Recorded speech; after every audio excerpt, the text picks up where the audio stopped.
নারিকেল জিঞ্জিরা খ্যাত সেন্ট মার্টিনের নীল জলরাশি আর প্রবাল বেষ্টিত এই দ্বীপের নির্জনতায় বহুবার পা পড়েছিল নন্দিত কথাসাহিত্যিক হুমায়ুন আহমেদের।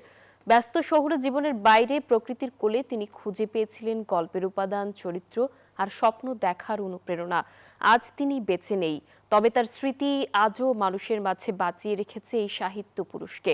প্রবালদ্বীপ সেন্ট মার্টিন ঘুরে ইরফানুল হাসানের রিপোর্টে বিস্তারিত। দেশের শেষ প্রান্তের নয়নাভিরাম সৌন্দর্যের দ্বীপ সেন্ট মার্টিন। এখানেই আছে সাহিত্য পুরুষ হুমায়ুন আহমেদের স্মৃতি সমুদ্রবিলাস। নারিকেল জিঞ্জিরার এই জায়গায় হুমায়ুন আহমেদের পা পড়েছে বহুবার। 1988 সালে প্রবালদ্বীপ সেন্ট মার্টিনে মাত্র 16,000 টাকায় 22 শতক জমি কেনেন হুমায়ুন আহমেদ। পরে 1993 সালে সেখানে গড়ে তোলেন সমুদ্র বিলাস নামের রিসোর্টটি, যেখানে বসেই রচনা করেন বহু জনপ্রিয় উপন্যাস, নাটক সহ অসংখ্য লেখনী।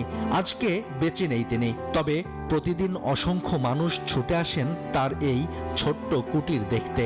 কিন্তু প্রবেশ নিষেধাজ্ঞা থাকায় হতাশ দর্শনার্থীরা। Bashundhara public school and college 2026 শিক্ষাবর্ষে ভর্তি চলছে। তো আমাদের খুবই ভালো লাগে বলে তো আমরা প্রত্যেকবারই আসি এখানে। আমাদের মতো একটা বিশেষ একটা পার্সন আমাদের লাইফে, মানে তার রিলেটেড আমরা এখানে আসার পর ওনার যে লেখাটা ওটা একবারে টোটালি ফিল করতে পারতেছি। তার বাড়ি দেখলাম, এটা তো ভালো লাগলো, অবশ্যই ভালো লাগার মতো। সকলের জন্য উন্মুক্ত হলেই তো ভালো হয়। দীর্ঘ বছর হুমায়ুন আহমেদের সাথে থাকা তার একান্ত সহকারী জানালেন, যেখানেই পা দিয়েছেন সফলতা পেয়েছেন সাহিত্যের এই প্রাণ পুরুষ।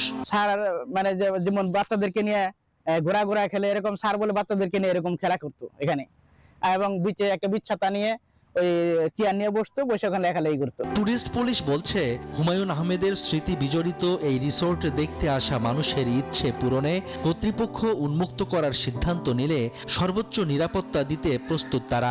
একটা জিনিস, অর্থাৎ টুরিস্ট যেখানে সে তার ভালো লাগা ফিল করে, সেই জায়গাগুলিকেই রক্ষা করা এবং প্রটেক্ট করা ইটস আওয়ার নৈতিক দায়িত্ব এবং পেশাগত দায়িত্ব। হুমায়ুন আহমেদ পৃথিবীতে নেই, তবুও তার রেখে যাওয়া স্মৃতি দেখে মনে হয় এখনো কোথাও বসে লিখছেন নিশ্চিদ্র নীল, মিসির আলী কিংবা হিমুর কোনো নতুন গল্প।